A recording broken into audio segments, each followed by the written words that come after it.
نصل في هذه الرحلة الممتعة في عالم أبي حامد الغزالي إلى الجزء السادس من هذا العالم، نور الإشراق أو مشكاة الأنوار.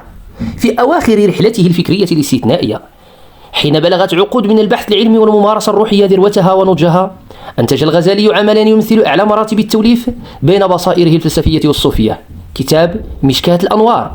يستمد هذا النص البديع عنوانه وصوره المحورية من آية النور الكريمة في القرآن الكريم، وهي الآية 35 من سورة النور. يقول عز وجل: الله نور السماوات والأرض مثل نوره كمشكاة فيها مصباح، المصباح في زجاجة، الزجاجة كأنها كوكب دري يوقد من شجرة مباركة زيتونة لا شرقية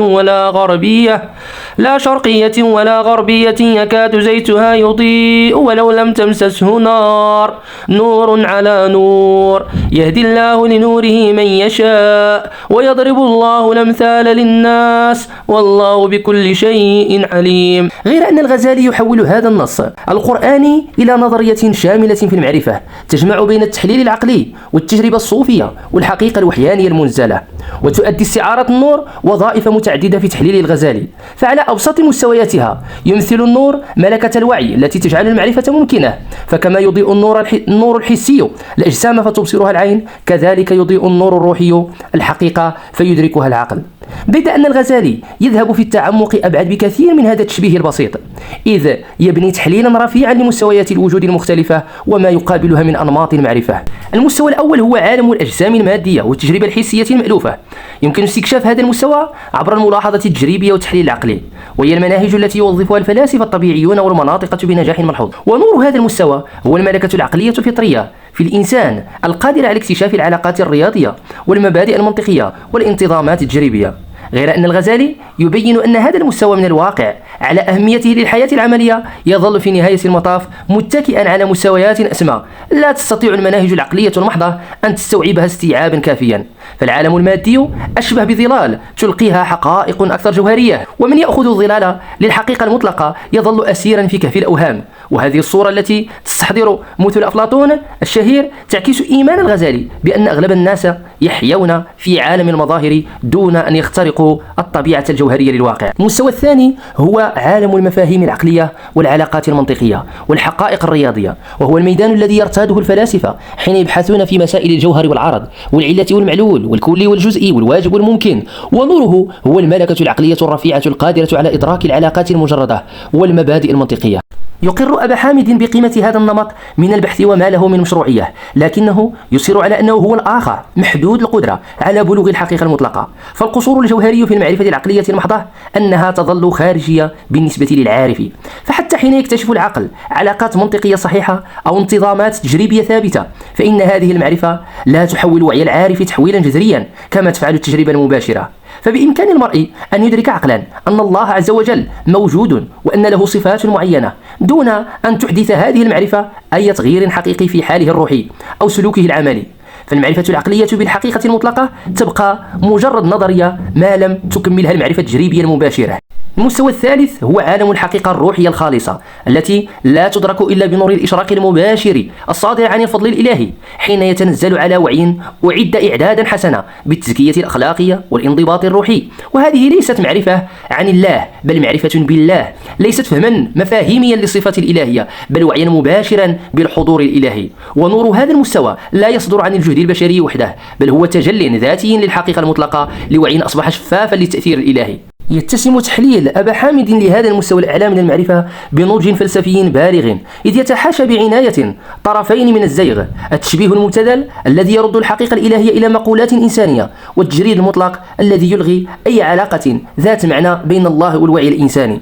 فهو يبين كيف أن المعرفة الروحية المباشرة تنطوي على نوع من المشاركة في الحقيقة الإلهية تسمو فوق ثنائية الذات والموضوع في التجربة العادية دون أن تمحو الفارق الجوهري بين الخالق والمخلوق. هكذا يبين الغزالي أن التطور الروحي الحقيقي يستلزم تكامل المستويات الثلاثة لا رفض الأدنى لصالح الأعلى. فالملاحظة التجريبية والتحليل العقلي يهيئان تهيئة ضرورية للإشراق الروحي بتدريب الوعي على الانتباه الدقيق والتمييز المنطقي، غير أنه لا بد من تجاوزهما لا التخلي عنهما حين يتفتح الوعي على أنماط من المعرفة تشمل العقل البشري وتسمو فوقه في آن واحد. ويستلزم هذا التكامل ما يسميه الغزالي تزكية القلب، مسار منهجي من التحول الأخلاقي والروحي يزيل العقبات التي تحول دون استقبال الوعي للنور الإلهي. وتشمل هذه العقبات ليس فحسب الرذائل الأخلاقية الجلية كالطمع والحقد والكبر، بل أيضا الأشكال الخفية من الغرور الفكري والروحي التي قد تصيب حتى الطالبين الصادقين للحق. فالعالم المتعلق بعلمه، والمتصوف المزهو بتجاربه الروحية، والفيلسوف الواثق ببراهينه العقلية، كل منهم يقيم حاجزا يحول دون ذلك الاستقبال المتواضع الضروري للإشراق الحقيقي. وتنطوي عملية التزكية عند الغزالي على جانبين متكاملين. الجانب السلبي يستلزم الاستئصال المنهجي للأمراض الروحية التي تعكر صفاء القلب الفطري وتمنعه من أن يكون مرآة نقية للنور الإلهي، ولا يقتصر ذلك على اجتناب المعاصي الظاهرة، بل يتطلب تنمية وعي روحي دقيق قادر على رصد الأنانية والخداع الذاتي في أدق صورهما وأخفاها.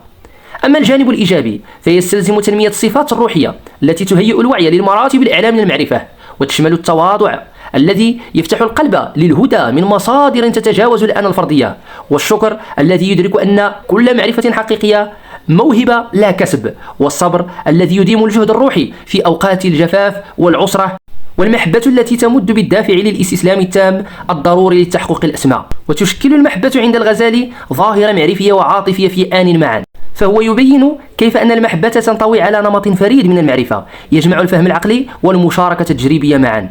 فالمحب يعرف المحبوب بطريقة تسمو فوق المعرفة المفاهيمية المجردة دون أن تنزلق إلى اللا عقلانية أو معاداة العقل. وعلى المنوال ذاته فإن الطالب الروحي الذي ينمي محبة حقيقية للحقيقة المطلقة يحظى بضروب من المعرفة بالطبيعة الإلهية تظل موصدة أمام البحث الأكاديمي الخالص، غير أن الغزالي يحرص على التمييز بين المحبة الروحية الصادقة من جهة والحماس العاطفي أو التدين الوجداني السطحي من جهة أخرى. فحب الله الحق يستلزم إعادة توجيه جذرية لإرادة الإنسان ورغباته نحو مصدرها وغايتها المطلقة، وهذه الإعادة في التوجيه تحدث تحولات عميقة في رؤية الإنسان للواقع وفهمه لعلاقاته مع الآخرين وطريقة إدارته لشؤونه العملية. ومن يدعي محبة الله مع بقائه على ما هو عليه من خلق وسلوك إنما يخدع نفسه في تقييم حاله الروحية.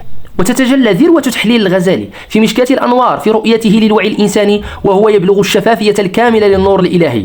في هذه الحال لا يتلاشى الأنا الفردي، لكنه يصبح منسجما إلى حد بعيد مع الإرادة الإلهية حتى لا يبقى ثمة تعارض بين الرغبة الشخصية والحقيقة المطلقة، ويستمر الإنسان في أداء دوره بوصفه فردا متميزا ذا مسؤوليات وعلاقات خاصة، لكن وعيه يكون قد تحول تحولا جذريا بحيث يدرك كل شيء من منظور الحقيقة الإلهية لا من منظور اهتماماته الشخصية المحدودة.